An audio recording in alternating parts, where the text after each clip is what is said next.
c'est très triste. Pourquoi? Parce qu'on ne s'attendait pas qu'il puisse être limogé ou remercié de la sorte comme une personne qui n'a rien servi pour la nation sénégalaise, d'autant plus qu'il a fait vibrer ce peuple avec la CAN au Maroc en 2025 et on espérait qu'il devait faire un bon travail aux États-Unis, mais arrivé là, les choses se sont mal passées. Pourquoi? Parce qu'on n'a pas respecté sa place pour le contrat, et en lisant cela, c'est quand même, de sa part, humainement parlant, c'est triste qu'il parte comme ça alors qu'il méritait mieux et peut-être une troisième chance, pour ne pas dire une deuxième chance. Bon, ce problème est un peu compliqué, mais je ne peux pas me pencher du côté du président ou du côté de l'ancien sélection des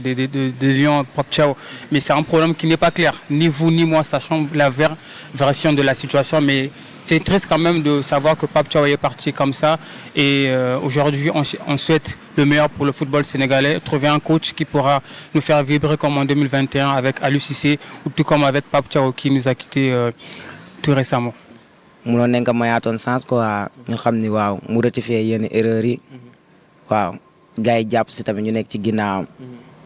xam ne lu waroon am la quoi ndogal la moom mais équipe moom fa dëgg yàlla ñoom def neen lu leen war ndax mënu ñoo jugee seen dëkk dem ba États-Unis pour joxe lépp ñu éliminer comme lu mu bon gars yi waruñu leen di leen saaga di leen wax yenn kii féliciter leen ñu nekkaat si te ñun africain ñun dañoo gaaw a doyal quoi ñu si bëri club kii yu bëri dëkk yu bëri ay biir picc lañ yor dañoo gaaw a suuf dañuy mun a équipe bi xoolawaat ba gars yi ñëw jëliwaat leen te loolu moom du yoon africain yëpp war nañ defaraat loolu moom. wax na dëgg tamit de mu nekkee tamit même Pape Thiaw tamit erreur bi yëpp mu ko defee dañ wax erreur bi ñun ñëpp la moom fa dëgg yàlla ñëpp la fédération bi kii yëpp la waaw bu si kenn daal reproché kenn ñëw defaruwaat beneen yoon mooy dàq incha allah.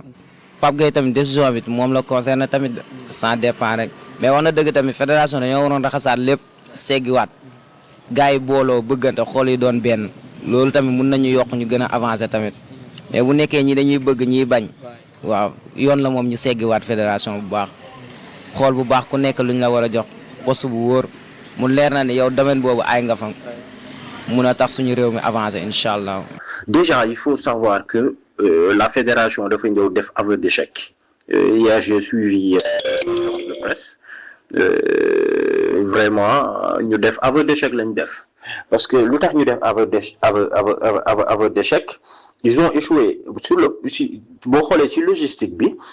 sur le plan organisationnel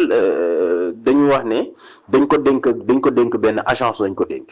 Agence boobu ak Pape Thiaw ñoo choisir un hôtel bi ñu demee ba gis ne hôtel boobu kiiwu leen ñu changé dem Pape Thiaw ne bëggul hôtel boobu ñu def gis beneen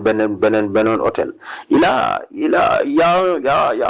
a un journaliste qui lui a posé la question wax ko ne ko est-ce que dañ la gis nga voyager ak sa famille mu ne moom moo dafa voyager ak famille si délégation officielle si suñu propre avion là où il y a les joueurs. Sa famille, le président Abdoulaye Fall, il voyage. C'est son propre avion. Là où il y a les joueurs et la délégation officielle, le président Abdoulaye Fall, indi fa jabaram, indi fa ay doomam, ñu voyager même avion que les joueurs. Xoolal boobu laisser aller. Pour te dire que les choses qui se passent actuellement au niveau de notre fédération, lu yàgg la waxoon naa ko boo fàttali ko ci benn intervention boo xam ne yow yaa ma ko jëloon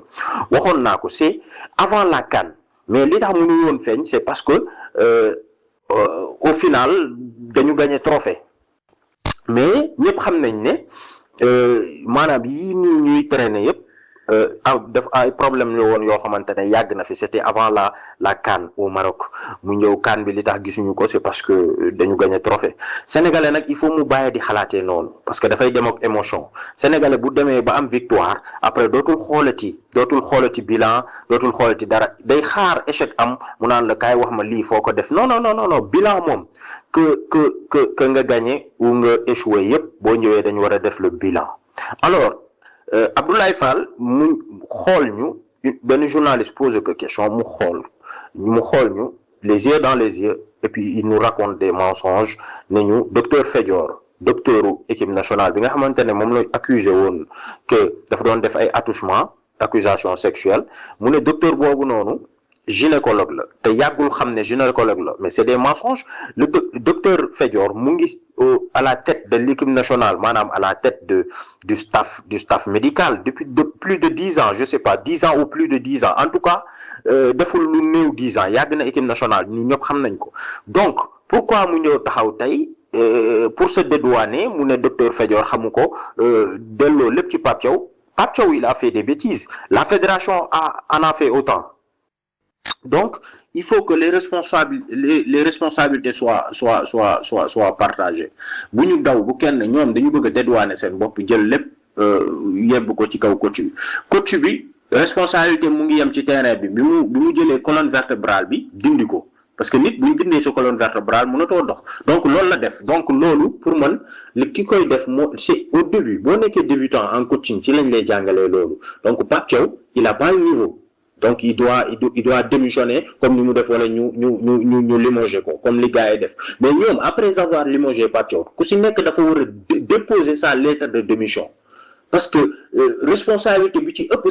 c'est cette fédération là ñoom ñoo ñu ko teg donc def nañ démb benn conférence de presse mais loolu aveu d'échec la rek